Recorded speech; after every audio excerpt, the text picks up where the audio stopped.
જે પ્રહલાદ છે એ રાક્ષસ કુળના સંતાન હતા અને એનામાં જીનેટિક્સ રાક્ષસ કુળના હોવા જોઈએ તો એના પર ગર્ભ સંસ્કારનો ખૂબ રોમાંચક કિસ્સો જવાબદાર છે કે જ્યારે માતા કયાધુના ગર્ભમાં ભક્ત પ્રહલાદ પલી રહ્યા હતા અને નારદ મુનિ એને શાસ્ત્રોનું શ્રવણ કરાવડાવે છે, સારી આચાર સંહિતા પાલન કરાવડાવે છે, પરિણામે જે રાક્ષસ કુળમાં પ્રહલાદનો જન્મ થાય છે.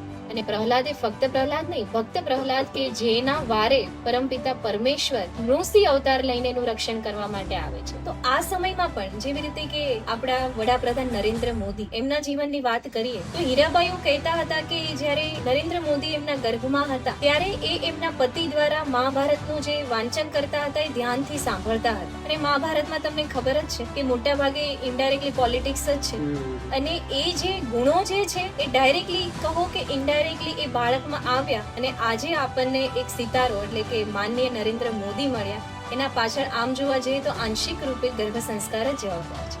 જેવી રીતે કે કુક્કડ બચ્ચા લાખ, લાખે બિચારા, સિંહણ બચ્ચા એક, એકે હજાર. રાઈટ? એટલે એક સંતાન પણ 1000 સંતાનની ગરજ સારે એવું થવું જોઈએ. નમસ્તે, હું દેવાંગ જોડાઈ રહ્યો છું એક નવા પોડકાસ્ટ સાથે.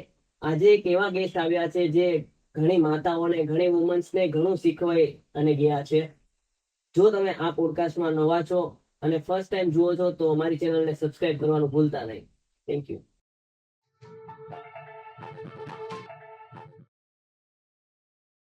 કેમ છો મેમ? એકદમ મજામાં. અહીંયા આવ્યા એના માટે first of all thank you. હું પહેલા એક ક્વેશ્ચન કરવા માંગુ છું કે ઓડિયન્સને નથી ખબર કે તમે એક્ઝેક્ટ કરો છો શું તમારું વર્ક છે. તો ફર્સ્ટ ઓફ ઓલ આપણે સ્ટાર્ટ ત્યાંથી કરીએ. તો તમારું વર્ક શું છે ને તમે કરો છો શું? મારું નામ ઋષિતા ખૂણ છે. હું એક ગર્ભ સંસ્કાર એક્સપર્ટ છું. અમે જે મધર અથવા તો જે કપલ બેબી માટે પ્લાનિંગ કરી રહ્યા છે અથવા તો જે મધર ઓલરેડી પ્રેગ્નેન્ટ છે એ બંને પર અમે વર્ક કરીએ છીએ અને એને ગર્ભ સંસ્કારના ક્લાસ દ્વારા પોતાના આહાર વિહાર અને વિચારમાં પરિવર્તન લાવી ઈચ્છિત બાળક કેવી રીતે પ્રાપ્ત કરી શકાય એના પર અમે ઊંડાણપૂર્વક કામ કરીએ છીએ. ઓકે, તો ગર્ભ સંસ્કાર એક્ઝેક્ટ છે શું? આમ જોવા જોઈએ તો ઘણા લોકો એવું સમજતા હોય છે કે ગર્ભ સંસ્કાર એ કોઈ યજ્ઞ છે, કોઈ કર્મકાંડ છે, રીતિ છે, જપ છે, મંત્ર છે. એકચ્યુઅલમાં ગર્ભ સંસ્કાર એ કોઈ આ વસ્તુ નથી. ગર્ભ સંસ્કાર એટલે કે મૂળ ગુણોમાં પરિવર્તન લાવી એને ઈચ્છિત ગુણોમાં પરિવર્તન કરવું એ ગર્ભ સંસ્કાર છે. જેવી રીતે કે માખણ પર અગ્નિનો સંસ્કાર કરવામાં આવે તો એનાથી બનાવી શકાય ઘી, તો એક સંસ્કાર થયો. એવી જ રીતે દૂધ પર કોઈ સંસ્કાર કરવામાં આવે, જેવી રીતે કે દૂધમાં આપણે થોડી છાશ ભેળવીએ અને એમાંથી દહીં બનાવી શકાય. એવી જ રીતે દૂધ પર અન્ય સંસ્કાર, જેવી રીતે એમાંથી પેંડા પણ બનાવી શકાય, ખીર બનાવી શકાય. તો આ થયું સંસ્કાર. એવી જ રીતે જે મૂળ ગુણ છે, દૂધનો મૂળ ગુણ છે દૂધ. હવે એમાં પરિવર્તન લાવીને આપણે અલગ અલગ વસ્તુઓ એમાંથી બનાવી શકીએ છીએ. એવી જ રીતે જે સંતાન સ્વરૂપી આત્મા માના ગર્ભમાં આવે છે બટ એનામાં અલગ અલગ ગુણોમાં રૂપાંતર કરી, જેવી રીતે કે મને બાળક કોઈ ઈચ્છે કે નિરોગી જોઈએ, તંદુરસ્ત જોઈએ, કોઈ ઈચ્છે કે મારું બાળક કલ્પનાશીલ જોઈએ, કોઈ ઈચ્છે કે મારું બાળક બુદ્ધિમાન જોઈએ. તો આવા અલગ અલગ ગુણોમાં એને રૂપાંતર કરી અને મા પર જે સંસ્કાર કરવામાં આવે, માના વિચારમાં જે પરિવર્તન લાવવામાં આવે, માતાના આહારમાં પરિવર્તન લાવવામાં આવે તો એને ગર્ભ સંસ્કાર કહેવાય છે. ગર્ભ સંસ્કાર શું છે એ તમે સારી રીતે સમજાવ્યું. તો હું તમને એ પૂછવા માંગુ છું કે ગર્ભ સંસ્કાર ક્યારે કરવો જોઈએ, કોણે કરવો જોઈએ અને ક્યારથી કરવો જોઈએ? ખૂબ સરસ સવાલ છે.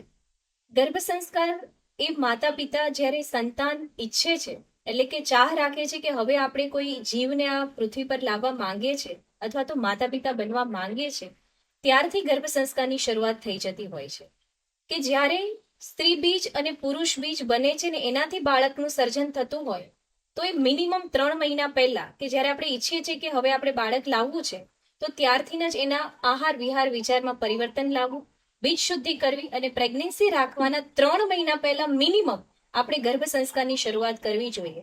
આમ જોવા જઈએ તો આયુર્વેદા પ્રમાણે તો 1 વર્ષ પહેલા તૈયારી કરવી જોઈએ, પરંતુ આજકાલની ભાગદોડ ભરી જિંદગીમાં એટલો બધો સમય કોઈની પાસે હોતો નથી, એટલે એટલીસ્ટ 3 મહિનાનો સમય જ્યારે સંતાન ઈચ્છે એ પહેલા 3 મહિનાનો સમય આપણી પાસે હોવો જોઈએ અને ગર્ભ સંસ્કારની શરૂઆત કરવી જોઈએ. બીજું કે જે પ્રી પ્લાનિંગથી જે જોઈન કરે છે અથવા તો પ્રી પ્લાનિંગથી ગર્ભ સંસ્કાર કરવા માંગે છે એની વાત છે.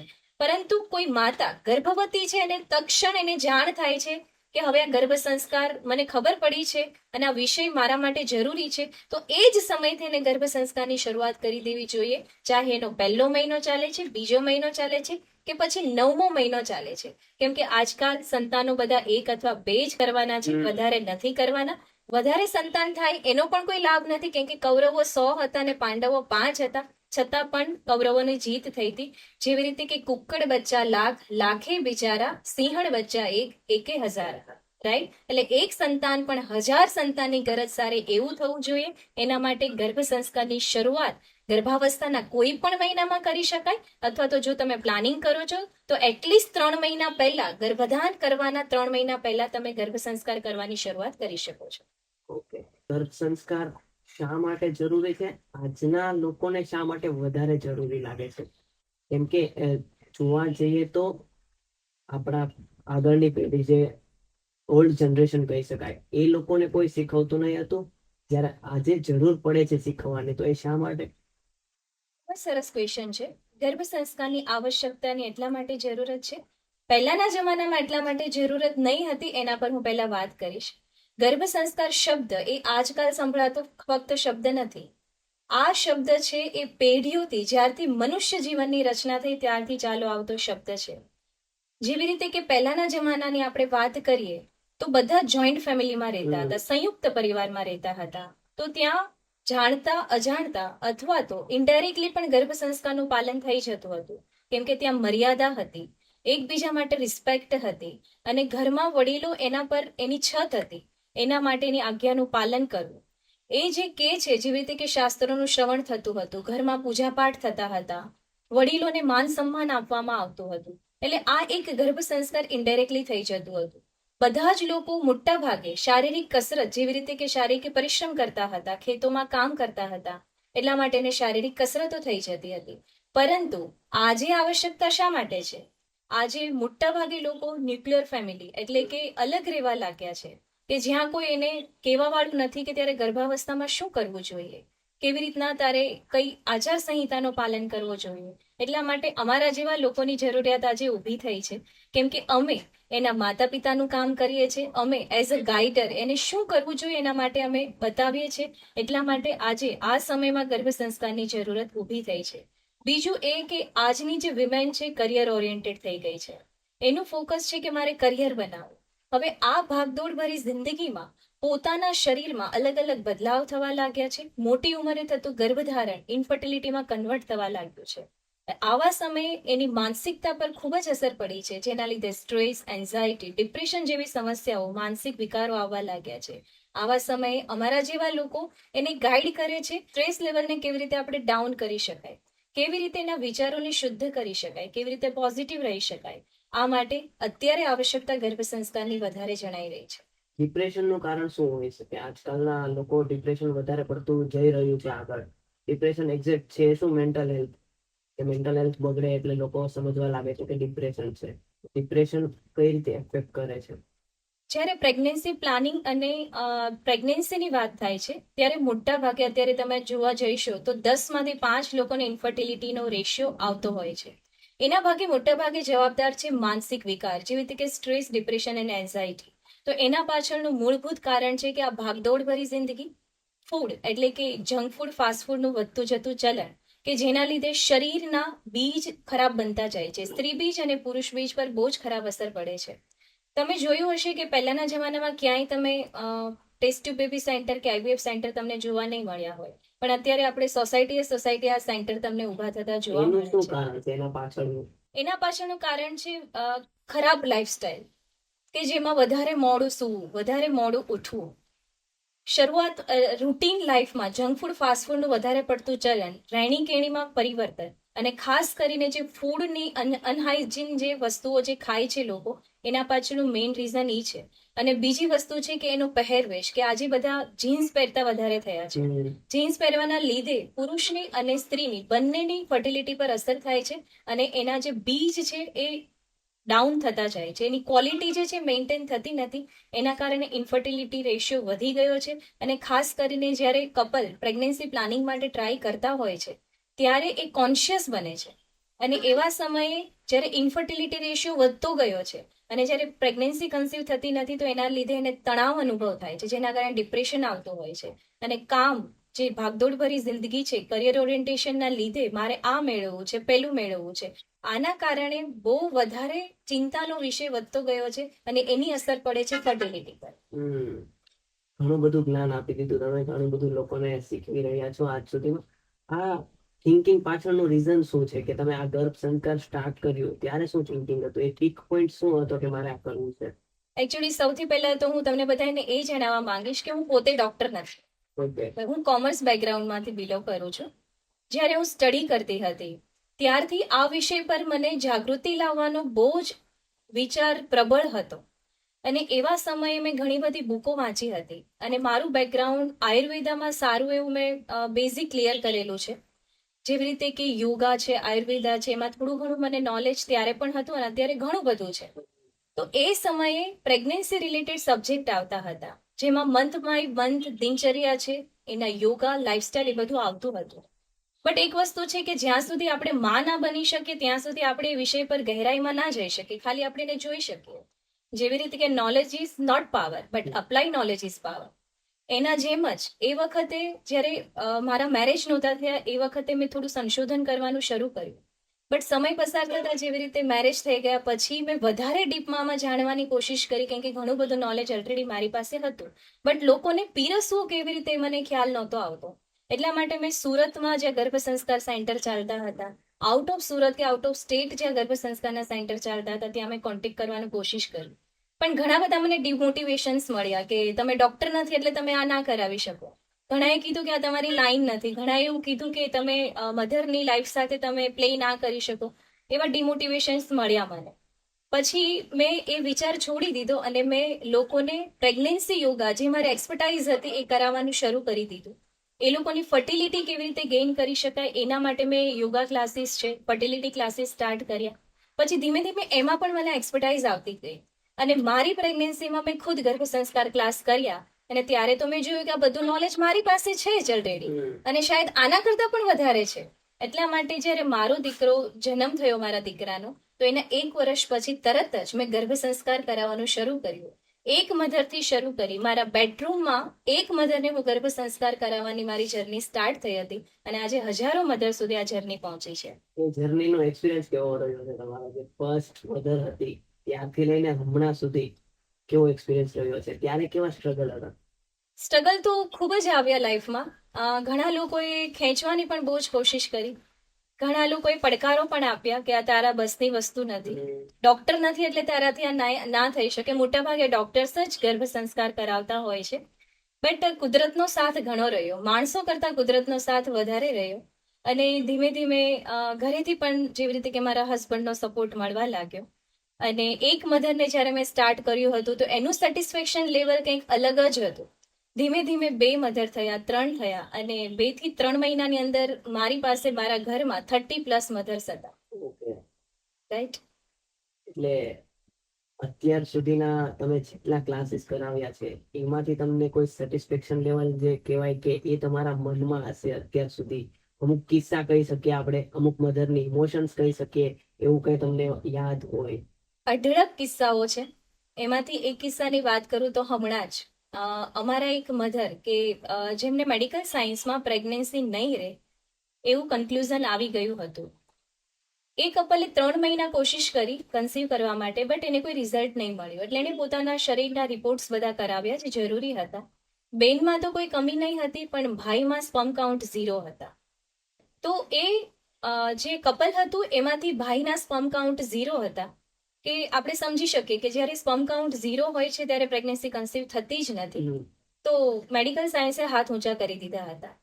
પણ એ કપલ એટલું બધું પોઝિટિવ હતું અને અમે જેવી રીતે કહીએ કે સેલ્ફ અફર્મેશન, સેલ્ફ પોઝિટિવિટી અને પોઝિટિવ એટીટ્યુડ તમે રાખો કે જેનાથી તમે તમારા ન્યુરોન્સમાં પરિવર્તન લાવી તમે તમારી બીજ શુદ્ધિ કરી બીજને પણ શ્રેષ્ઠ બનાવી શકો છો. એ જ રીતે વિજ્ઞાનના જે નોલેજ કહીએ કે જેનું કન્ક્લુઝન કહીએ એને માત આપી અને પોતે પોતાના પર કામ કરવાનું શરૂ કર્યું. જેવી રીતે કે પોતાના આહાર વિહારમાં પરિવર્તન લાવ્યા, ડાયટ ચેન્જ કરી, હેલ્ધી લાઇફસ્ટાઇલને ફોલો કર્યું, યોગ પ્રાણાયામ કર્યા, શરીરનું શુદ્ધિકરણ કર્યું, મનનું શુદ્ધિકરણ કર્યું અને બીજી ટ્રાય એને પ્રેગ્નન્સી કન્સીવ થઈ ગઈ અને આજે મધરનો 8મો મહિનો ચાલે છે, રાઈટ. અને બીજો એક કિસ્સો જણાવવામાં આવે છે કે જેમાં ભાઈની ફર્ટિલિટી એકદમ સારી હતી, પરંતુ બેનનું જે સ્ત્રી બીજ છે બનતું જ નહીં હતું. એટલે ડોક્ટરે કીધું હતું કે તમારે કોઈ એગ ડોનરને શોધવું પડશે અને એના પછી જ તમારે પ્રેગ્નન્સી કન્સીવ કરવી પડશે. અને ત્યારે એ મધર અમારી પાસે પ્લાનિંગ સ્ટેજમાં આવતા હતા. તો અમે જેવી રીતે શીખવીએ છીએ કે તમારે કેવી પ્લાનિંગ સ્ટેજથી વિચારધારા રાખવી જોઈએ, બસ એવી જ રીતે ફોલો કરતા ગયા અને થોડા જ મહિનામાં એને રિઝલ્ટ મળ્યું. અને જે ડોક્ટરે કીધું હતું કે તમારે એગ ડોનર શોધવા પડશે, તમે ક્યારેય માં નહીં બની શકો, પછી એના સાસુ પણ સાથે આવ્યા, એ મમ્મી પણ સાથે આવ્યા અને કીધું કે અત્યારે મારી વહુનો 7મો મહિનો જાય છે, એનું સીમંત થવાનું છે. કે જ્યારે ડોક્ટરે ના પાડી દીધેલી હતી પણ એ પોતે એટલી સ્ટ્રોંગ રહી કે એને માં બનવું જ છે, એ વિચારને સ્ટ્રોંગ રાખ્યો અને અત્યારે હાલમાં એની દીકરી 2 વર્ષની છે. સ્પર્મ કાઉન્ટ 0 હોય છે, હમણાં ઘણા કિસ્સા વધી રહ્યા છે, તો એના પાછળનું રીઝન શું હોય છે? શાના કારણે સ્પર્મ કાઉન્ટ 0 હોય છે, કે પુરુષોમાં જે પ્રોબ્લેમ કહી શકીએ આપણે, તો એના પાછળના રીઝન શું હોય છે અને એને આગળ પોઝિટિવ વેમાં લઈ જવાના શું ઉપાય છે? જે સ્પર્મ કાઉન્ટનો જે રેશિયો છે ડાઉન થવા પાછળ પ્લસ એની મોટિલિટી ડાઉન થવા પાછળનું મોસ્ટ પ્રોબેબલ રીઝન કહી શકીએ તો એ છે અનહેલ્ધી લાઈફસ્ટાઈલ. બીજું છે કે વ્યસન, જેવી રીતે કે પાન માવા છે, બીડી ગુટખા તંબાકુ, આ બધા વ્યસનના કારણે ફર્ટિલિટી પર અસર થતી હોય છે. અનહેલ્ધી લાઈફસ્ટાઈલમાં આપણે કહીએ કે જેવી રીતે મેં પહેલા જણાવ્યું રીતે કે મોડા સૂવાનું, મોડા ઉઠવાનું, કોઈ પણ જાતની સમય સૂચકતા નહીં, મન ફાવે એવી રીતે બધી જ વસ્તુ અનહાઇજીન ખાવા પીવાનું, ખાસ કરીને ફૂડની અસર ફર્ટિલિટી પર વધારે જોવા મળતી હોય છે. કે જે આપણે જંક ફૂડ, ફાસ્ટ ફૂડમાં જે પિઝા, બર્ગર, દાબેલી જે છે એનાથી પેટ તો ફૂલ થાય છે, બટ એનાથી જે કહી શકાય કે ન્યુટ્રિશન વેલ્યુ જે આપણા બોડીમાં જવી પડે નથી જતી. અને મોટાભાગે બ્લેમ કરવામાં આવતું હોય છે કે જ્યારે કોઈ માતાને પ્રેગ્નન્સી કન્સીવ નથી થતી તો 100% માનો વાંક હોય છે, પણ જેટલો આમ જોવા જઈએ તો પુરુષનો પણ એટલું જ સમાન હકદાર છે. અને ઘણીવાર એકવાર એવો પણ કિસ્સો બનેલો કે જ્યારે હોસ્પિટલમાં અમારી ડોક્ટર સાથે વાત થતી હતી કે પ્રેગ્નન્સી કન્સીવ નહીં થતી હતી અને એવા સમયે બેનને બોલાવવામાં આવ્યા અને એના સાસુ પણ સાથે આવ્યા. તો એ સાસુમાં બ્લેમ કરતા હતા કે પ્રેગ્નન્સી કન્સીવ નથી થતી એટલે મારી વહુમાં જ કંઈ કમી છે, કે તમે આને ચેક કરો અથવા દવા આપો. તો ડોક્ટરે એવું કીધું કે આના રિપોર્ટ્સ તમે બધા બરાબર કર્યા છે, એટલા માટે આમાં તો કોઈ કમી નથી, એક કામ કરો તમારા દીકરાને બોલાવો. તો મારા દીકરામાં તો કંઈ કમી હોય જ નહીં, મારો દીકરો તો એકદમ બેસ્ટ, માને તો પોતાનો દીકરો સારો જ લાગે. પણ જ્યારે ફોર્સફુલ એના દીકરાને બોલાવવામાં આવે ને જ્યારે એના સ્પર્મ કાઉન્ટ ચેક કરવામાં આવ્યા તો 0 મોટિલિટી, કે જ્યાં કોઈ ચાન્સીસ જ નથી બેબી કન્સીવ થવા માટેના. તો ખાસ કરીને આના પાછળનું રીઝન અનહેલ્ધી લાઈફસ્ટાઈલ, જે ભાગદોડભરી જિંદગી છે એ, અને ખાસ કરીને સ્ટ્રેસ, એન્ઝાયટી અને ડિપ્રેશન. જે કંઈક કોઈ પણ બિઝનેસ હોય તો મારે આ અચીવ કરી લેવું છે, આમ મેળવવું છે, પેલું મેળવવું છે, એના કારણે જે શોર્ટકટ વે અપનાવવા માટે થઈને જે કહીએ ને કે મનમાં જે આપણે સ્ટ્રેસ લેવલ જે ઉત્પન્ન કરતા હોઈએ છે, વધારે પડતી ચિંતા અને તણાવ ખાસ કરીને ઇન્ફર્ટિલિટી માટે જવાબદાર હોય છે. એના ઉપાય હોય છે કે જે સ્પર્મ કાઉન્ટ 0 છે તો એને પોઝિટિવ વે તરફ જઈ શકે એવો કોઈ ઉપાય છે? યસ, આને એક પ્રકારનું શુદ્ધિકરણ કહી શકાય કે જ્યારે બીજ શુદ્ધિ એટલે કે જે પુરુષ બીજની શુદ્ધિ આપણે જો કરવી હોય તો 2 પ્રકારે આપણે કરી શકીએ. એક તો શારીરિક રૂપથી શુદ્ધિ કરી શકીએ અને એક તો માનસિક રૂપથી શુદ્ધિ કરી શકીએ. શારીરિક રૂપથી શુદ્ધિ કરવા જઈએ તો એમાં એને ડાયટમાં પહેલા તો ચેન્જ લાવવો પડે, હેલ્ધી ખાવાનું ખાવું જોઈએ. બીજું કે એની જે લાઈફસ્ટાઈલ છે એમાં ચેન્જ લાવવો પડે, કે વહેલા ઉઠવાનું, વહેલા સૂઈ જવાનું. બીજી વસ્તુ એના કપડામાં ફેરફાર લાવવો પડે, કે વધારે પડતા જાડા કપડાં ના પહેરવા, રાઈટ, મુલાયમ કપડાં પહેરવા, કે જેનાથી એ પાર્ટ્સને વધારે અસર ના થાય અને સ્પર્મ કાઉન્ટ તમે યોગ્ય રીતે મેન્ટેન કરી શકો. બરાબર છે. આ બધી વસ્તુ જે નાની નાની વસ્તુ છે કે રહેણી કેણીમાં પણ ખાસ પરિવર્તન લાવવું, આ થયું શારીરિક શુદ્ધિકરણ. એની સાથે યોગ પ્રાણાયામ બહુ જ ઇમ્પોર્ટન્ટ રોલ પ્લે કરે છે, કે જ્યારે યોગ પ્રાણાયામ કરીએ છીએ ત્યારે શરીરનું શુદ્ધિકરણ થાય છે. એના પછી પંચકર્મ પણ તમે કરાવી શકો છો, કે જેનાથી શરીરમાં જે ટોક્સિન્સ છે, જે ઝેરીલા દ્રવ્યો છે ને બહાર કાઢીને સ્વસ્થ શરીરને બનાવી શકાય છે. અને પંચકર્મ દ્વારા 100% શરીરની શુદ્ધિકરણ થકી તમે શ્રેષ્ઠ સંતાન એટલે કે શ્રેષ્ઠ બીજને ઉત્પન્ન કરી શકો છો. આ થયું શારીરિક શુદ્ધિકરણ. હવે આના પછી માનસિક શુદ્ધિકરણ પણ એટલો જ રોલ પ્લે કરે છે. જેટલું શારીરિક શુદ્ધિકરણ જરૂરી છે એટલું જ માનસિક શુદ્ધિકરણ જરૂરી છે. માનસિક શુદ્ધિકરણ માટે પહેલા તો છે પ્રાર્થના, કે આપણે દિવસ રાત પ્રાર્થનામાં રહેવું, કે જેવું બાળક જોઈએ છે એવા વિચારો કરવા. બીજું છે એની સાથે મેડિટેશન, કે તમે ધ્યાન કરો. ધ્યાનથી મન શુદ્ધ બને છે, મન શાંત બને છે, જે મતલબ હોર્મોનલ ઇમ્બેલેન્સ કહી શકીએ, કે હોર્મોન્સ ઓફ થવું, ડાઉન થવું, તો એનાથી ચિંતા, તણાવ અને જે મતલબ એન્ઝાઇટી છે દૂર થાય છે અને મન શાંત બને છે. એ સાથે ગ્રેટિટ્યુડની ભાવના, કે કૃતજ્ઞતા, કે તમે જે ક્ષેત્રમાં જ્યાં છો ત્યાં તમારે એકદમ સંતોષ અનુભવવાનો છે, તમારા રિલેશનશિપમાં તમારે સંતોષ અનુભવવાનો છે, કે તમને જે લોકો મળ્યા છે, જે પરિવાર મળ્યો છે, જે આજુબાજુના લોકો મળ્યા છે, એના માટે કૃતજ્ઞતાનો ભાવ, એટલે કે ગ્રેટિટ્યુડનો ભાવ. એના પછી છે સંતોષની લાગણી, કે જે કંઈ પણ છે એમાં સેટિસ્ફેક્શન લેવલ આપણે ફીલ કરવું જોઈએ. રાઈટ? તો આ બધી નાની નાની વસ્તુ છે કે જેનાથી આપણે મનનું શુદ્ધિકરણ કરી શકીએ. અને એનામાં ખાસ કરીને જે ગમે તે કપલ પ્લાન કરતો હોય કે પછી પ્રેગ્નેન્ટ છે, કે રિલેશનશિપ, કે તમારી રિલેશનશિપ, તમે જે ઘર પરિવારમાં રહ્યો છો એની સાથે ખૂબ સારા સંબંધો હોવા જોઈએ. બાકી તમે ગર્ભમાં એટલા ગર્ભ સંસ્કારના ક્લાસ કરો, કંઈ ફરક નહીં પડે જો તમારા રિલેશન ઘરના જ લોકો સાથે સારા નહીં હોય તો ગર્ભ સંસ્કારનો પાયો જ best relationship and healthy relationship છે. ગર્ભ સંસ્કારમાં રોલમાં માત્ર માતાઓનો જ ભાગ હોય છે કે કોઈ બીજા બી હિસ્સો હોય છે? લાઈક ગર્ભ સંસ્કાર ખાલી માતાઓ જ કરી શકે? ગર્ભ સંસ્કાર એ ખાલી માતા પર કરાવવામાં આવે છે.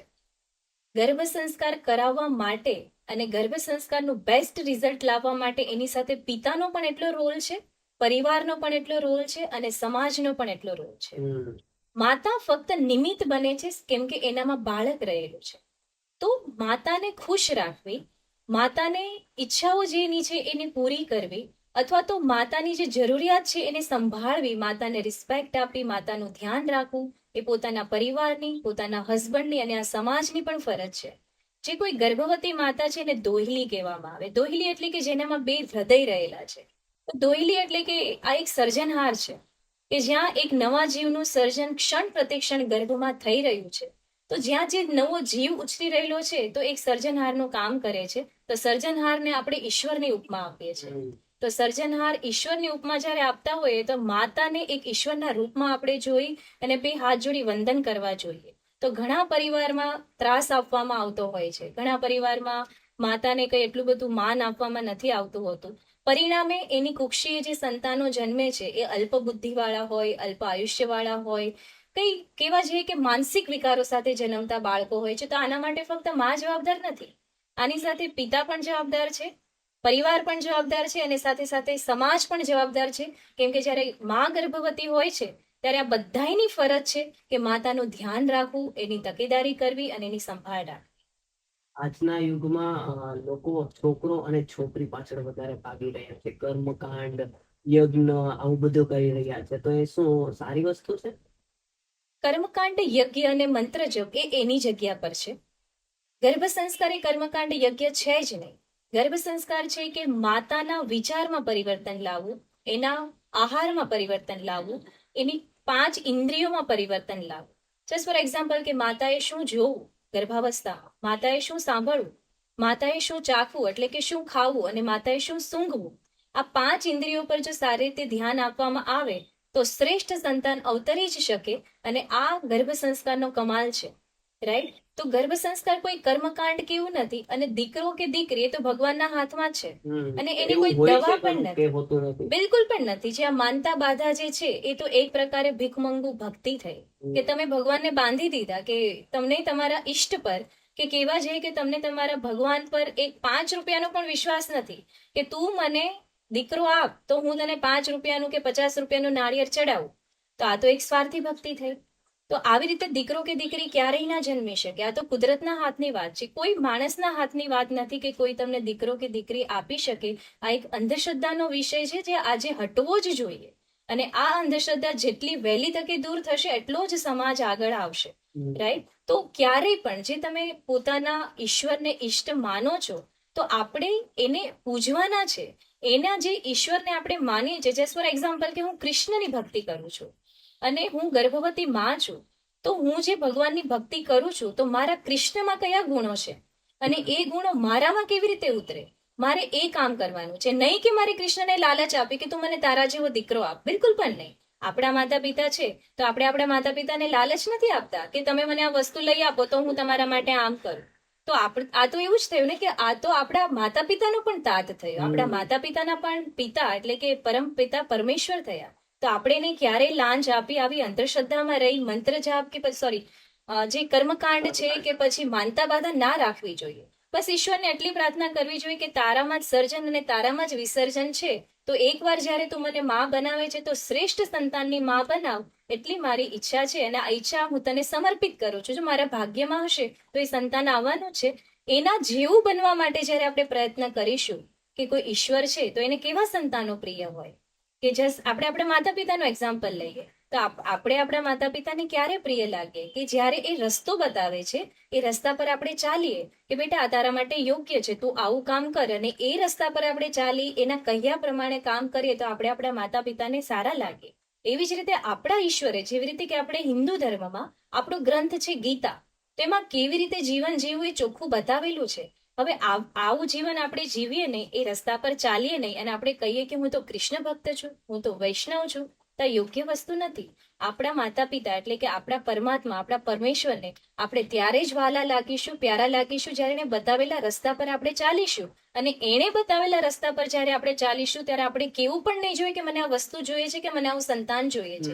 એના જેવા ગુણો છે એવા ગુણો આપણામાં ઓટોમેટિક આવવા લાગશે. એને બતાવેલા રસ્તા પર ચાલવાથી આપણામાં જીવન પરિવર્તન થવા લાગશે અને આપણને ઈચ્છિત સંતાન પ્રાપ્ત થશે. તો અંધશ્રદ્ધા કામ નથી લાગતી. બિલકુલ પણ કામ નથી લાગતું. તો શ્રદ્ધા કઈ રીતે કામ લાગે છે? સ્પિરિચ્યુઆલિટી આધ્યાત્મિકતા કામ લાગે છે? ડેફિનેટલી સ્પિરિચ્યુઆલિટી અને અંધશ્રદ્ધા બંને અલગ વિષય છે. જેવી રીતે કે હમણાં જ મેં કીધું કે તમે ઈશ્વરને બાંધો છો કે ઘણા એવું કે હું કોઈ હોય કે હું સોનાનું છત્તર ચડાવીશ. મહાવીર સ્વામી છે એને સોનાનું છત્તર ચડાવીશ અથવા તો આ માને હું સોનાનું કે ચાંદીનું છત્તર ચડાવીશ.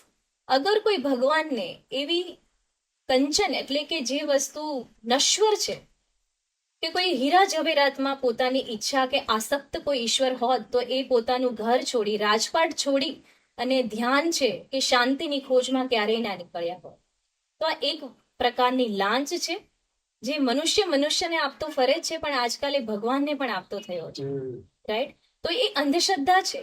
પણ હકથી જે શ્રદ્ધા કોને કહેવાય કે જે મને મારા આરાધ્ય પર વિશ્વાસ છે કે મને મારો આરાધ્ય દેવ છે મારો પરમપિતા પરમેશ્વર છે એને બતાવેલો રસ્તો છે એના ઉપર હું ચાલું છું અને આ વસ્તુ મને મળવાની છે. એના પર કોઈ સંચય નહીં કે કોઈ કહેવાય ને કે આશંકા નહીં કે મને મળશે કે નહીં. બસ મેં એક વખત મારા પરમપિતાને કહી દીધું કે મને આ વસ્તુ જોઈએ છે અને તમે બતાવેલા રસ્તા પર હું ચાલું છું તો એ શ્રદ્ધા થઈ. બટ તમે અવિશ્વાસ કર્યો કે મને આ નહીં મળે તો એક હું તમને સરસ મજાની સ્ટોરી કહું કે જેનાથી તમને ખ્યાલ આવશે કે શું શ્રદ્ધા કહેવાય ને શું અંધશ્રદ્ધા કહેવાય. બે બાળકો જે એક બાળક 8 વર્ષનું અને એક બાળક 14 વર્ષનું રમતા હતા. રમતા રમતા એ બાજુના ખેતરમાં જઈ ચડે છે અને એમાંથી 14 વર્ષનું બાળક કૂવામાં પડી જાય છે. 8 વર્ષનું બાળક જોર જોરથી ચિલ્લાય છે અને રડે છે કે મારા મિત્ર છે એને કોઈ બચાવો. અને અંદર પડેલો બાળક એટલો બધો ગભરાઈ જાય છે કે જોર જોરથી રાડો નાખે છે કે મને કોઈ બહાર કાઢો. સિચ્યુએશન એવી છે કે ગામમાં આજુબાજુ કોઈ જ નથી કેમ કે આ ખેતરમાં કૂવો હતો અને સંધ્યાનો સમય હતો એટલે બધા પોતાના ઘરે જતા રહ્યા હતા. હવે એવા સમયે બંને બાળકો જોર જોરથી પુકાર કરે છે કોઈને સાંભળવા વાળું નથી.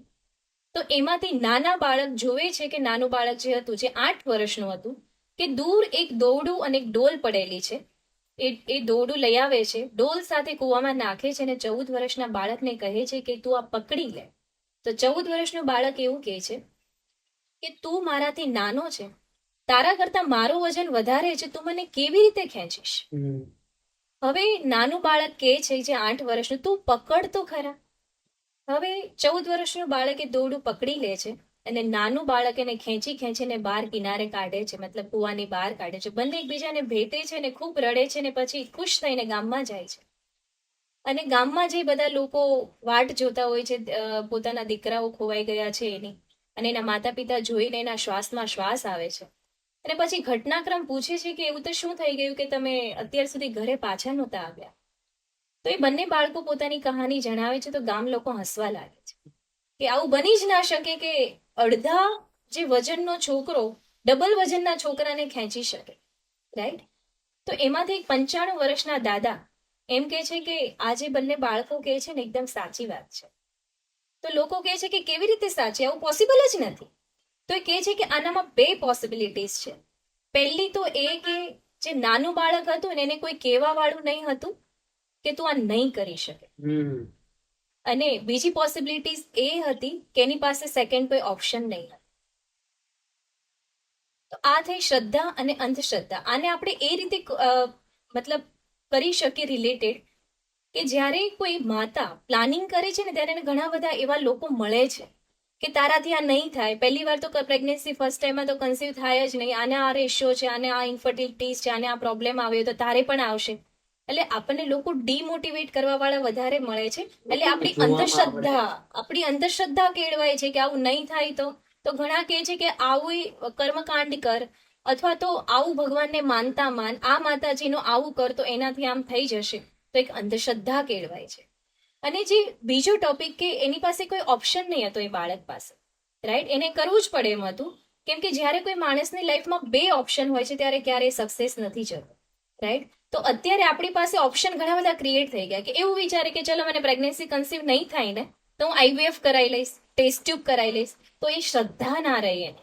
ના પોતાના શરીર પર શ્રદ્ધા છે, ના તો પોતાના ઈષ્ટ પર એને શ્રદ્ધા છે કે મને આ મળશે. કેમ કે માણસ પાસે ઓપ્શન વધારે અને વિશ્વાસ ઘટતો ગયો છે. તો આ એક પ્રકારની શ્રદ્ધા અને વિશ્વાસના નામે આડંબર અચરાતા થઈ ગયા છે, રાઈટ. તો આ એક બહુ મોટો ફરક આવતો રહ્યો છે. IVF ની ટેસ્ટ ટ્યુબ બેબી છે તમે વાત કરી, એ શું સારું છે? જ્યારે કોઈ પણ વ્યક્તિને નેચરલી કન્સીવ કરવામાં પ્રોબ્લેમ આવે છે, જેવી રીતે કે આમાં ઘણા બધા ફેક્ટર મેટર કરે છે કે વધતી જતી ઉંમર, જેવી રીતે કે કોઈ બાળકી એટલે કે બેબી ગર્લ ચાઇલ્ડ માના ગર્ભમાં હોય ત્યારથી ફ્યુચરમાં એના એગ જે છે અત્યારે ગર્ભમાં જ એના બનવા લાગે છે. જે સ્ત્રી બીજ છે એ માતાના ગર્ભમાં જ અગર કોઈ ગર્લ ચાઇલ્ડ પલી રહી છે તો એના બનવા લાગે છે અને અમુક સમય સુધી એના એગ બને છે અને પછી બનતા બંધ થઈ જાય છે. તો અત્યારે જે વિમેન કરિયર ઓરિએન્ટેડ થઈ ગઈ છે તો મોટા ભાગે જે મેરેજ થતા હોય છે એ 25 વર્ષ પછી કે 30 વર્ષ પછી થતા હોય છે. અને આપણી આયુર્વેદા લાઈફસ્ટાઈલ પ્રમાણે જે લગ્ન કરવાની યોગ્ય ઉંમર છે એ છે 22 વર્ષથી લઈને 25 વર્ષ કે વધીને વધી 27 વર્ષ, રાઈટ. જે આઈડિયલ એજ છે એ 21 થી લઈને 25 વર્ષ સુધીની છે. અને આ સમયમાં જ્યારે મતલબ લગ્ન નથી થતા તો ધીમે ધીમે એ રેશિયો વધતો જાય છે. લેટ એજના કારણે એના બીજની ક્વોલિટી ઘટતી જાય છે. સેમ એવી જ રીતે પુરુષોમાં હોય છે, એની એગ ક્વોલિટી એટલે કે જે સ્પર્મ કાઉન્ટ છે ઓછા થતા જાય છે, એની મોટિલિટી વીક થતી જાય છે. આના કારણે નોર્મલ પ્રેગ્નન્સી કન્સીવ થવામાં પ્રોબ્લેમ આવે છે. IVF એ કોઈ ખરાબ વસ્તુ નથી. જે નેચરલી નથી થઈ શકતું એ કૃત્રિમ રીતે એને પકવીને ગર્ભાશયમાં મૂકવામાં આવે છે, બાકી કોઈ ખરાબ વસ્તુ નથી. જ્યારે નેચરલી આમ જોવા જઈએ તો આયુર્વેદા પ્રમાણે કોઈ પણ પતિ પત્નીએ નેચરલી 1.5 વર્ષ સુધી બાળક માટે પ્રયત્ન કરવો જોઈએ. અગર એની ઉંમર 25 વર્ષથી નીચે છે તો, અગર માતા પિતાની ઉંમર 25 વર્ષથી વધારે છે અને 30 વર્ષ કરતા ઓછી છે તો એ લોકોએ 1 વર્ષ સુધી નેચરલી ટ્રાય કરવી જોઈએ. અગર કોઈ માતા પિતાની ઉંમર 35 વર્ષથી ઓછી છે અને 30 વર્ષ કરતા વધારે છે તો 6 મહિના કોશિશ કરવી જોઈએ.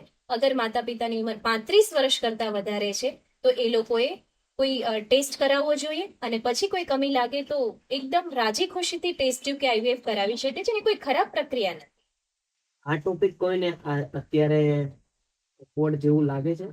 લોકો નેગેટિવ કમેન્ટ પાસ કરતા હોય કે લોકો નેગેટિવ વ્યૂ બી જોતા હોય છે. એક પોઝિટિવ વધારે જોવા વાળા લોકો ઓબ્વિયસલી હોય છે, પણ એના પાછળ નેગેટિવ લોકો પહેલા ઉભા હોય છે. સૃષ્ટિનો નિયમ છે કે જ્યારે તમે કોઈ શરૂઆત કરો કે સારું કામ કરો તો ક્રિટિક્સ તો આવવાના જ છે. તો એનાથી ના ડરતા આપણે લોકોને શું આપીએ છીએ એ એથિક્સ પર વધારે ભાર મૂકવો જોઈએ. મને ખબર છે કે હું સારું કરું છું તો મને ડરવાની જરૂરત નથી. સોશિયલ મીડિયા છે, લોકો કમેન્ટ તો પાસ કરવાના છે. તમે સારું કરો તો કોઈ સારું કરો છો એવું નહીં કે, પણ ખરાબ કરો છો એ પહેલા કહેશે, રાઈટ. તો આ પહેલેથી જ ચાલ્યું આવે છે કે જ્યારથી મનુષ્ય જીવનની રચના થઈ. કૌરવો અને પાંડવોનું યુદ્ધ, જ્યાં 5 લોકો પોઝિટિવ હતા એની સામે 100 લોકો નેગેટિવ પણ હતા, રાઈટ. છતાં પણ સત્યનો જય જ થાય છે. તો આજ નહીં તો કાલ આજે દુનિયાને આ સમજ આવશે જ અને ધીમે ધીમે અવેરનેસ આવી જ રહી છે.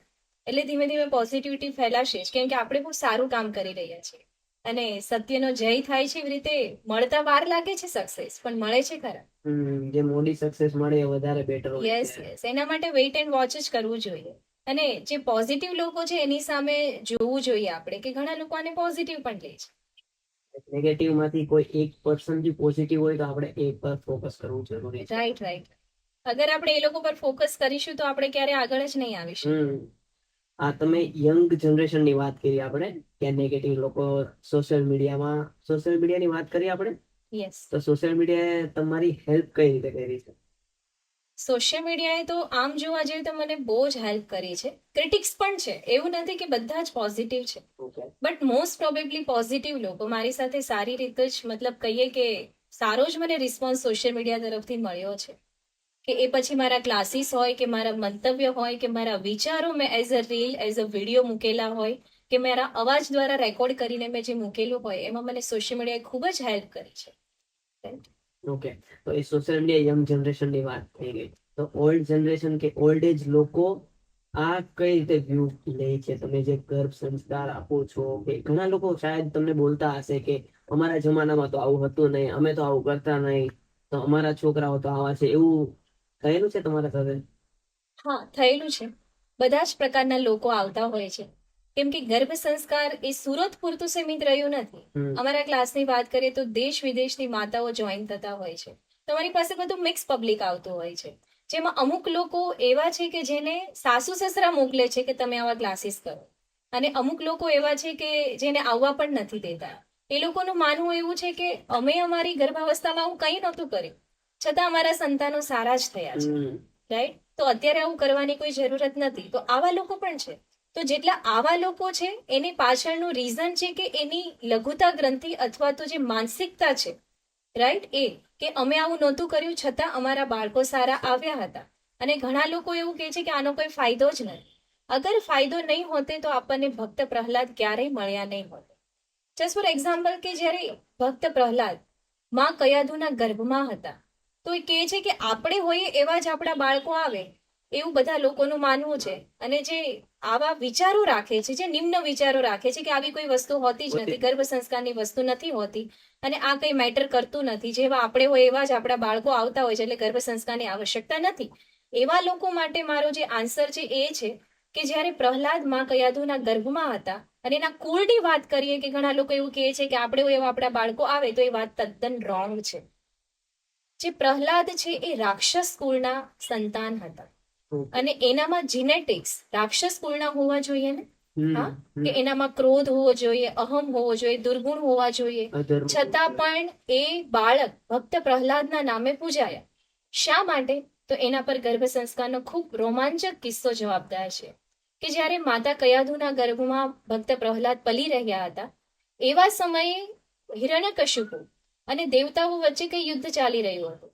અને એ સમયે જ્યારે દેવલોકમાં ઇન્દ્રદેવ છે એ માં કયાધુને કિડનેપ કરીને, અત્યારના સમયમાં કિડનેપ, અને એ સમયે અપહરણ કરીને લઈ જતા હતા, ત્યારે નારાયણ આવે છે અને ભગવાન એવું કહે છે કે તમે આ બહુ ખોટું કામ કરી રહ્યા છો, પરસ્ત્રીને હાથ લગાવો એ સારી વસ્તુ નથી, લાવો આ માતાને મને સોંપી દો, હું એને મારા આશ્રમમાં લઈ જાઉં છું. અને માં કયાધુને પોતે નારાયણ આશ્રમમાં લઈ જાય છે, અને નારદ મુનિ એને શાસ્ત્રોનું શ્રવણ કરાવડાવે છે, સારી આચાર સંહિતા પાલન કરાવડાવે છે. પરિણામે જે રાક્ષસ કુળમાં પ્રહલાદનો જન્મ થાય છે. અને પ્રહલાદે ફક્ત પ્રહલાદ નહીં, ભક્ત પ્રહલાદ કે જેના વારે પરમપિતા પરમેશ્વર નૃસિંહ અવતાર લઈને એનું રક્ષણ કરવા માટે આવે છે.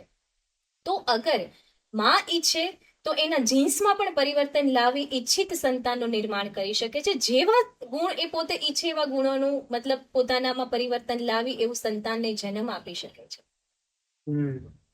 તો હું તમને એ પૂછવા માંગુ છું કે અત્યારની વુમન્સ, એમને ફર્સ્ટ મંથ થી 9 મંથ સુધી કોઈ સંસ્કાર આપવો હોય, ફર્સ્ટ ઓફ ઓલ તો ઘરે બેઠા લોકો કરી શકે છે?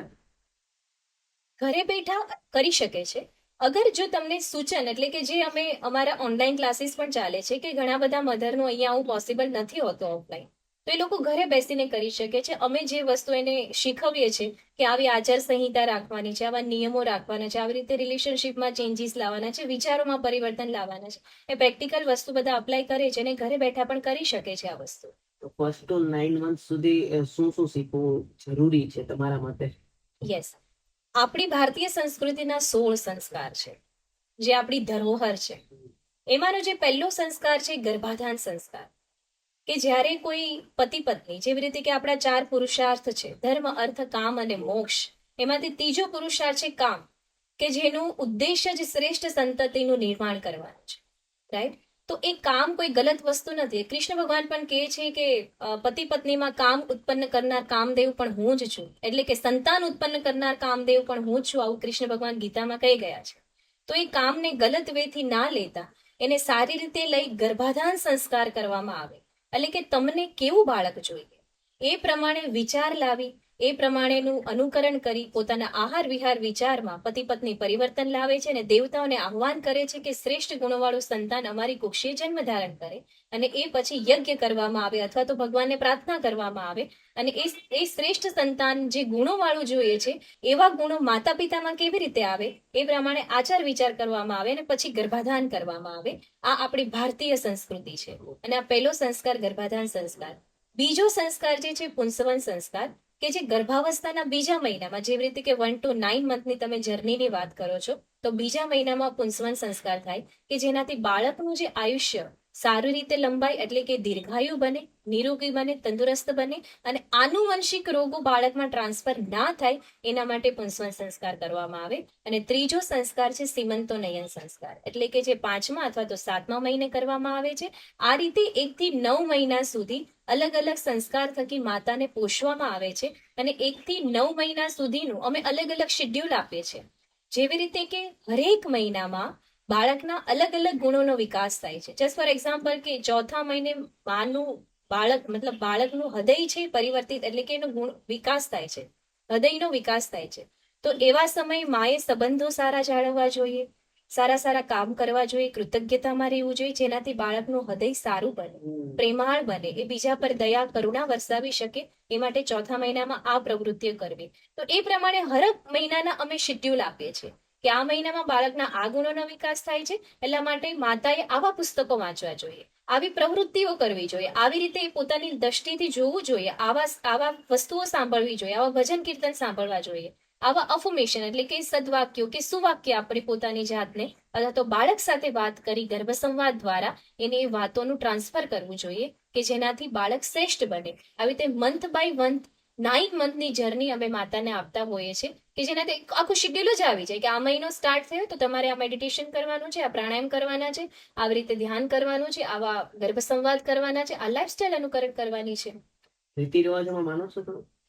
રીતિ રિવાજ અને જે રિચ્યુઅલ્સ છે, મતલબ રિચ્યુઅલ્સ એટલે કે આપણા રીતિ રિવાજ છે, તો એ સાયન્ટિફિક હોવા જોઈએ, નહીં કે અંધશ્રદ્ધા વાળા. લાઈક હું તમને એ માટે પૂછવા માંગુ છું કે શ્રીમંત થાય છે તો એ શા માટે થાય છે? ઘણા લોકોને ખબર નહીં હશે, કરે છે, અમુક ટાઈમિંગ હોય છે એનો કે આ ટાઈમે કરવું જોઈએ, આમ છે તેમ છે, પણ એનું એકચ્યુઅલ રીઝન શું છે એ ઘણા લોકોને સમજ નહીં હશે.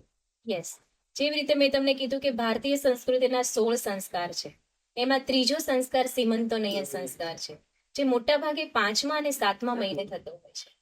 જે 7 મહિનાનું જે ભ્રૂણ હોય છે, એટલે કે જે ગર્ભ હોય છે, એ સ્વપ્ન પણ જોઈ શકે એટલું કેપેબલ થઈ ગયું હોય છે, અને આજે મેડિકલ સાયન્સ પણ એને પ્રૂવ કરે છે. તો જ્યારે 7 મહિનાનું ગર્ભ હોય અને એ સ્વપ્ન પણ જોઈ શકતું હોય, એ સમયે એનું બ્રેઇન ડેવલપમેન્ટ બહુ જ ફાસ્ટ રીતે થતું હોય છે. અને હવે 7 મહિનાનો સમય છે, અને આ સમય દરમિયાન માતા વધારે થાક અનુભવ કરે છે, એની ઇમ્યુન સિસ્ટમ એટલે કે રોગ પ્રતિકારક શક્તિ ડાઉન થતી હોય છે. આવા સમયે માતા થોડો આરામ ચાહે છે, એને આરામ કરાવવાની જરૂરત હોય છે. અને આપણે આ સમાજમાં એવું આપણે પ્રથા છે કે સીમંત કરીને માતા છે પિયરમાં જાય છે. તો એના પાછળનો ઉદ્દેશ્ય જ એ છે કે માતાને આરામ કરાવો, કે જેનાથી માં હવે એલર્ટ થઈ જાય કે હવે મારા બાળકને મારે શિક્ષણ આપવાનું છે, મારા બાળકને હવે મારે સારી સારી વસ્તુઓ શીખવવાની છે. હવે પિયર જાય છે એને શાંતિનો અનુભવ થાય છે, એને આરામની જરૂરત છે, એને આરામ મળે છે. આ એનો મેઇન ઉદ્દેશ્ય છે. અને બાળકને ખાસ કરીને 7 મહિના પછી એના પર ખાસ ધ્યાન આપી અને એને સીમંત કરીને પિતાના ઘરે મોકલવામાં આવે છે. ભારતીય સંસ્કૃતિ તમે શ્રેષ્ઠ માનો છો? ડેફિનેટલી આપણી જે સંસ્કૃતિ છે એ વિશ્વની સૌથી સારામાં સારી સંસ્કૃતિ છે. એક્ઝામ્પલ આપી શકો તો ભાઈ? યસ, એના ભારતીય સંસ્કૃતિમાં ખાસ કરીને જે ગર્ભ સંસ્કારની જે સંસ્કૃતિ છે, જે આપણી ધરોહર છે, કે નહીં તો આજ નહીં તો કાલે. આજે તો વિજ્ઞાન પણ આના પર બહુ બધા રિસર્ચ કરી ચૂક્યું છે. જેવી રીતે કે વિજ્ઞાન તો ત્યાં સુધી સ્વીકાર કરી લીધો છે કે બાળકનું 80% બ્રેઇન ડેવલપમેન્ટ માના ગર્ભમાં થઈ જાય છે. કઈ રીતે? માતાના ગર્ભમાં જ્યારે બાળક હોય છે ત્યારે વિજ્ઞાન એવું કહે છે કે 80% બ્રેઇન ડેવલપમેન્ટ થઈ જાય છે અને દરેક માતાનું થાય છે. ગર્ભ સંસ્કાર કરે કે ગર્ભ સંસ્કાર ના કરે એનું 80% બ્રેઇન ડેવલપમેન્ટ એટલે કે મગજનો વિકાસ માના ગર્ભમાં થઈ જ જાય છે. હવે આવા સમયે માં જો ગર્ભ સંસ્કારના નિયમોનું પાલન કરે, જેવી રીતે કે પોતાની ડાયટમાં ચેન્જીસ લાવે, બ્રેઇન ડેવલપમેન્ટ રિલેટેડ એક્ટિવિટીઝ કરે, સારું જોવે, સારું સાંભળે, સારા શબ્દો બોલે, બાળક સાથે ગર્ભ સંવાદ કરે, ધ્યાન કરે, પ્રાણાયામ કરે, તો આના થકી બાળકને શ્રેષ્ઠ બનાવી શકાય છે અને એને ઇન્ટેલિજન્ટ કહીએ, પાવરફુલ કહીએ, સ્માર્ટ કહીએ કે સુપર સ્માર્ટ કહીએ એવું બેબી આપણે લાવી શકીએ છીએ. અને જો આ જ સમય દરમિયાન માતા દુઃખી રહે અથવા તો ત્રાસ અનુભવતી હોય અથવા તો એનામાં એન્ઝાઇટી હોય, સ્ટ્રેસ હોય, ડિપ્રેશન હોય, તો આના કારણે ઓટિઝમ વાળા બેબી છે કે મેન્ટલ ડિસઓર્ડર્સ વાળા બેબી છે, ફિઝિકલ હેન્ડીકેપ બેબી છે, આવા બાળકો પણ આવતા હોય છે. આના પાછળ માતા પિતાની જીવનશૈલી અને એના વિચારો જવાબદાર છે. આજની જનરેશનમાં ગર્ભ સંસ્કારનું કોઈ ઉદાહરણ તમે આપી શકો કે એમને ફાયદો થયો હોય? ડેફિનેટલી આપણે જે પહેલા જોયું કે કોઈ પણ માતા છે પોતાનામાં અગર પરિવર્તન લાવે તો એ જીન્સમાં પણ પરિવર્તન કરી શકે છે આવનારા બાળક. તો એમાં આપણે ભક્ત પ્રહલાદનું એક્ઝામ્પલ જોયું. તો આ સમયમાં પણ જેવી રીતે કે આપણા વડાપ્રધાન નરેન્દ્ર મોદી એમના જીવનની વાત કરીએ તો જ્યારે એ માના ગર્ભમાં હતા એક વખત એનું મેં એક લેખ જોયેલો હતો, એના પરથી આ સૂચિત થાય કે ખરેખર આ ગર્ભ સંસ્કારની જ અસર છે. તો હીરાબાઈઓ કહેતા હતા કે જ્યારે નરેન્દ્ર મોદી એમના ગર્ભમાં હતા ત્યારે એ એમના પતિ દ્વારા મહાભારતનું જે વાંચન કરતા હતા એ ધ્યાનથી સાંભળતા હતા. અને મહાભારતમાં તમને ખબર જ છે કે મોટા ભાગે ઇનડાયરેક્ટલી પોલિટિક્સ જ છે. અને એ જે ગુણો જે છે એ ડાયરેક્ટલી કહો કે ઇનડાયરેક્ટલી એ બાળકમાં આવ્યા અને આજે આપણને એક સિતારો એટલે કે માનનીય નરેન્દ્ર મોદી મળ્યા. એના પાછળ આમ જોવા જઈએ તો આંશિક રૂપે ગર્ભ સંસ્કાર જ જવાબદાર છે. ગર્ભ સંસ્કાર એક વિજ્ઞાન છે તમારા મતે કે કોઈ માન્યતાઓ કહી શકીએ કે શું છે? ગર્ભ સંસ્કાર કોઈ માન્યતા, કોઈ ધારણા કે કોઈ પ્રથા નથી. ગર્ભ સંસ્કાર એક પ્રકારનું વિજ્ઞાન જ છે. એ કોઈ માન્યતા કે ધારણા નથી. બાળક ઉત્પન્ન કરવા માટે જે પરિબળો અસર કરે છે, જેવી રીતે કે આપણે જમીનમાં બીજ વાવીએ તો એના માટે ઘણી ચકાસણી કરવી પડે. કોઈ ખેડૂત હોય, મોટા ભાગે આપણે ખેડૂત પુત્ર અને ખેડૂત પુત્રીઓ છીએ, તો આપણને થોડું ઘણું જ્ઞાન તો હોય જ છે કે ભાઈ આપણે કપાસનું બીજ જમીનમાં ઉગાવવું હોય તો એના માટે ઘણા બધા પરિબળો મેટર કરે છે. તો પહેલા તો આપણે એ જોવું જોઈએ કે ઋતુ કેવી છે, કઈ ઋતુમાં બીજ ઉત્પન્ન થઈ શકે. બીજું આપણે એ જોઈએ કે આને બરાબર પાણી મળી શકશે કે નહીં, ખાતર મળી શકશે કે નહીં. ત્રીજું તો આપણે એ જોઈએ કે સૂર્યપ્રકાશ બરાબર મળે છે કે નહીં. અને એના પછી આપણે જોઈએ કે આ બીજની ક્વોલિટી કેવી છે. તો કુદરતના બાંધ્યા નિયમો છે. તો એ નિયમ જે કુદરતનો બહાર લાગુ પડે છે, વિજ્ઞાન જે બહાર લાગુ પડે છે, એ જ ગર્ભાધાનનું વિજ્ઞાન મનુષ્યના જીવનમાં પણ લાગુ પડે છે. પરંતુ સમયાંતરે પશ્ચિમી સંસ્કૃતિના અનુકરણના કારણે આ વિજ્ઞાન લુપ્ત થતું જાય છે. તો એવી જ રીતે આ બીજ ધારણાનું વિજ્ઞાન આપણને પણ લાગુ પડે કે જ્યારે કોઈ દંપતી શ્રેષ્ઠ સંતાનની ચાહ કરતું હોય તો એના માટે ઋતુની પસંદગી યોગ્ય રીતે થવી જોઈએ, સ્ત્રી પુરુષના શરીરની ચકાસણી યોગ્ય રીતે થવી જોઈએ, એનો સમય યોગ્ય હોવો જોઈએ કે જેનાથી બીજને આપણે શ્રેષ્ઠ સમય આપી ઉછેર કરી શકાય. સમયની વાત આવે તો એક દિતિ અને અદિતિ જે ઋષિ હતા એની પાસે જાય છે. એમાં જે દિતિ હોય છે કામવાસના વાળા પત્ની હોય છે, એટલે એ સમયે કામભોગની વાત કરે છે ત્યારે ઋષિ એને ના પાડે છે કે આ સમય યોગ્ય નથી, બપોરનો સમય છે, સમય યોગ્ય નથી. અને એવા સમય કામો કરે છે અને હિરણાક્ષ અને હિરણાકશુપુ કરીને એને સંતાનો ઉત્પન્ન થાય છે જે દુર્ગુણો વાળા અને રાક્ષસો ઉત્પન્ન થાય છે. જ્યારે અદિતિ હોય છે એ ગુણધર્મ વાળા હોય છે અને એની કુક્ષે દેવ સમાન આત્માઓ ઉત્પન્ન થાય છે. તો કોણ રાક્ષસ અને કોણ દેવ? કે જે માણસમાં સારા સંસ્કારો છે, જેનામાં ગુણો છે, કે જેનામાં સદાચાર છે, સત્ય છે, ધર્મ છે, અહિંસા છે, આ બધા ગુણોવાળા જે લોકો છે એ દેવ સમાન છે. અને એવા લોકો કે જેનામાં ક્રોધ છે, ઈર્ષ્યા છે, નિંદા છે, દ્વેષ છે, તો આવા દુર્ગુણવાળા લોકો રાક્ષસ સ્વરૂપ છે. તો સમય પણ ગર્ભાધાન માટે ખૂબ જ મેટર કરે છે. અને બીજ એટલે કે સ્થિર બીજ અને પુરુષ બીજ શ્રેષ્ઠ હોવા જોઈએ એ પણ મેટર કરે છે. તો આ ગર્ભ સંસ્કાર એ એક વિજ્ઞાન જ છે, કોઈ પણ જાતની પ્રથા કે માન્યતા નથી. લાસ્ટ ક્વેશ્ચન હું તમને પૂછવા માંગીશ કે માતાઓ અને પિતા એમને કોઈ સંદેશો આપવો હોય તમારે આ ટોપિક રિલેટેડ ગર્ભ સંસ્કાર રિલેટેડ, તો તમે શું આપવા માંગશો? દરેક માતા પિતાને તો એટલી જ મારી ઈચ્છા છે કે જ્યારે તમે કોઈ બાળક ઉત્પન્ન કરવાનો વિચાર પણ તમારા મનમાં આવે છે ને, ત્યારે તમારા આવનારા બાળકનું ચરિત્ર નિર્માણ અને એનું વ્યક્તિત્વ નિર્માણ એ જ સમયે બનવાનું શરૂ થઈ જતું હોય છે. તો આવા સમયે જ્યારે અત્યારની જનરેશનમાં આપણે એક વધીને 2 સંતાનો જ્યારે આપણે કરવાના હોઈએ, ત્યારે ગર્ભ સંસ્કારના હરેક પહેલુંને ધ્યાનમાં રાખી આપણે ગર્ભ સંસ્કારનો સંદેશ સમગ્ર વિશ્વમાં ફેલાવવો જોઈએ. એ સાથે પહેલા તો આપણે આપણામાં પરિવર્તન લાવવા માટે ગર્ભ સંસ્કારને અપનાવવું જોઈએ, અને પરિવર્તન જો આપણે કરીશું તો આજુબાજુના લોકો ઓટોમેટિક પરિવર્તિત થવા જ લાગશે. કે ખૂબ ખૂબ આભાર તમારો કે આ એક સારો ટોપિક તમે ડિસ્કસ કર્યો. લોકો સુધી બી સારો સંદેશો પહોંચશે, લોકો ઘણું શીખશે, સમજશે. એ માટે ખૂબ ખૂબ ધન્યવાદ. Thank you so much. સૌથી પહેલા તો દેવાંગભાઈનો આભાર માનીશ કે જેણે મને ઇન્વાઇટ કરી છે. સાથે સાથે ટીમનો પણ ખૂબ ખૂબ આભાર. સૌના માટે ખૂબ જ કૃતજ્ઞતા છે, અને આશા રાખીએ કે આ વિષયને આપણે વધારે લોકો સુધી પહોંચાડી શકીએ. એના માટે જે નિમિત્ત પાત્ર તમે બધા બન્યા છો, એમના માટે ખાસ કૃતજ્ઞતા છે. Thank you so much.